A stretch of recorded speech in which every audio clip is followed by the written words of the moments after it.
adafo eye musonfo ti Dr. B.O.J. ena enaso menimu ehye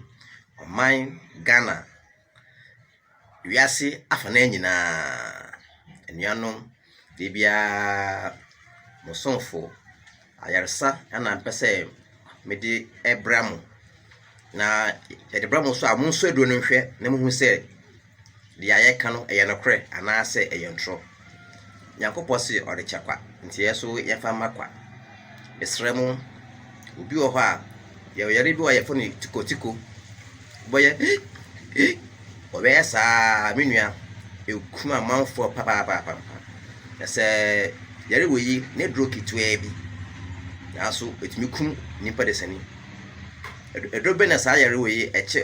eba wo so a onua obeye bo modia afa ahaban mfantefo yefre no tutumeka kohwe epo bi mefra no bekuro na wasan afa ahaban a yefre no tamewu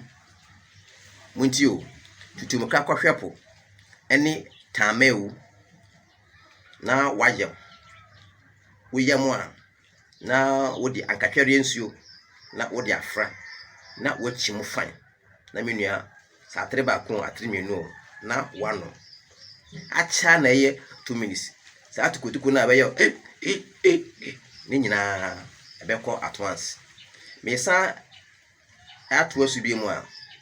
obi wa okomplain na koma o mu a no see ne bo ehhehye no na koma ehhehye no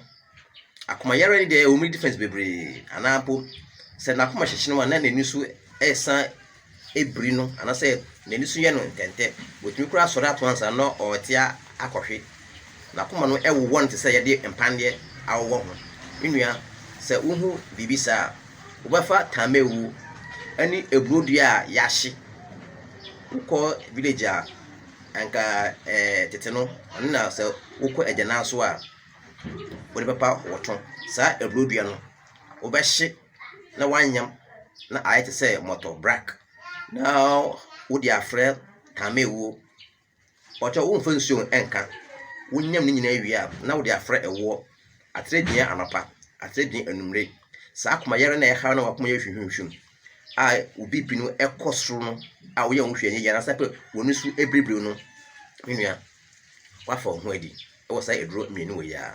edem ase yana menamo no egusu nti se wo hiam na age nkyeremu a munua mo asem anya din mefro na ma kyekyeru mu eduka pa se wura na efi a ma kyeremu ma bibia aye fine me de kyem bye bye